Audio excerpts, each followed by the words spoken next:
I would be a singer. Because I'm a recording artist of Viva Records. So yun ang aking fallback career. My mom, my mother, was a beautiful woman. Tall and smart dresser. At palagi akong kasama niya nung elementary pa lang ako. Na-influensya niya ako. Eh, sino pa? Di si PRRD. Palagi, in fact, siyang palagi kong ka-dinner o ka-lunch. Kaibigan kami. Wala yata eh.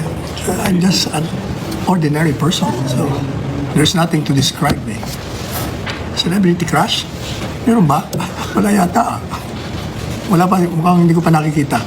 Noon marami, pero matatanda na sila ngayon eh. Kaya hindi ko na sila crush.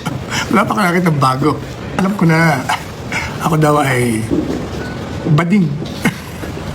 Dahil daw sa aking mga attire. Kaya ako naman tuwa na machismis ako.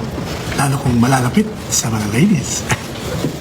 Just follow the law and you'll be all right. The best president in Philippine history? Obviously, si Duterte. Any secret talent? Secret talent?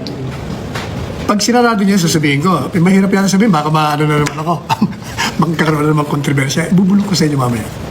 Kasi nung sinabi ko yan, naku, nag-trending. Kung ano-ano ng... Anyway, mamaya, bubulong ko na lang sa inyo.